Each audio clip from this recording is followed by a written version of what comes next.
Guys, it's Brett from Glitterfox Studios. Good afternoon or good noon or good morning to you, depending on what time of day you're watching this. Today in this video, we're going to talk about the number one reason why students do not practice. So if I look back to my own sort of study and my own development of music, as soon as I started learning, I absolutely loved it. So it very, very quickly became one of my highest priorities or my highest values. And that reason why I stuck at it and why I loved it so much and why I was productive and proactive and I was learning from lots of different people was because it was really important to me. And no matter what anyone said or did, I was going to be working on that guitar and practicing as much as I possibly could. Now, when I started teaching, I was very confused because I would start teaching my students and I would ask them, I'm like, how did your practice go? What did you get done and what were the challenges? And they would say to me, practice, what's practice? And so I was really confused when that started happening. So through my research and study into how the human mind works and why we do things and human potential and discovery of why human beings do anything and for what reason, I discovered that we only as human beings do things that are in relation to how high they are on our priority list. So at Glitterfox Studios, we conduct a student interest questionnaire, and the student questionnaire is 7 questions that help us determine what is actually important to our students. So if we have a student, for instance, who has footy number 1 and everything is footy, and then their second interest is video games, the third interest is family, and their fourth interest is their favorite TV shows, for instance. When that child gets home, they go, all right, let's see what we can do here. And their brain, in order of priority, goes, all right, let's play some footy. So they get their football out or they go and study something to do with football, with statistics or their favorite football cards. And then they tick that box off. They're like, all right, what am I going to do next?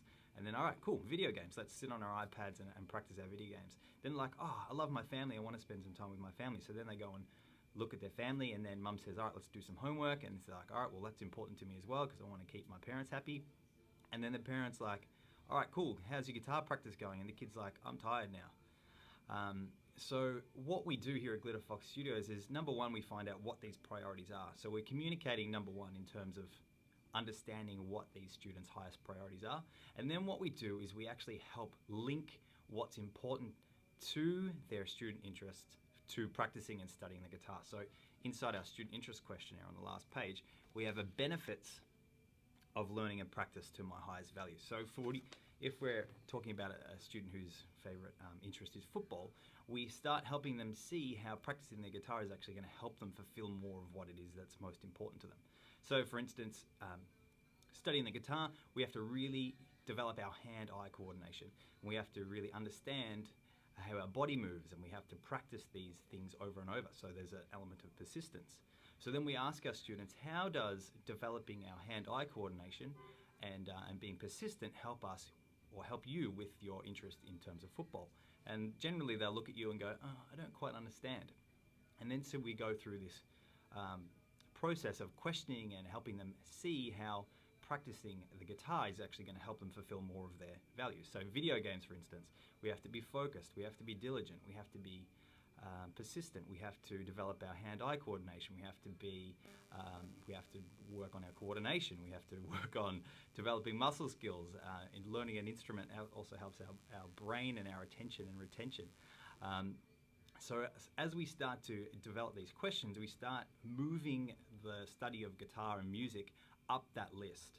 And if we don't do that, if we try and squash students into trying to develop their interest, they will eventually just get frustrated and they'll want to rebel and they won't want to do it at all, which is generally what I saw in my early years of teaching, when parents are just trying to squash their students into. And I was doing it as an educator as well. I'm like, you have to practice, and this poor student's just like, I just want to play football, I just want to play football. And at the end of the day, we all want to be truly loved for what is most inspiring to us. So that is a little understanding of why students don't practice. And it comes down to those fundamental rules that they just want to be appreciated and they want to do the things that are inspiring to them. So as teachers and as parents, we want to really truly care about what's important to our students, and video games is not high on my priority list, and football is probably something that's not as well. But I do know that learning music is going to help develop skills that are going to be able to apply to other areas of their lives, which is going to help them in later years. So we have to be considerate of what's important to our young people now, so that they can grow into these inspiring young people.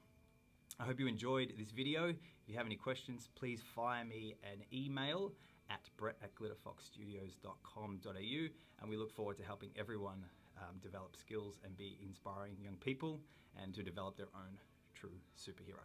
Thank you very much.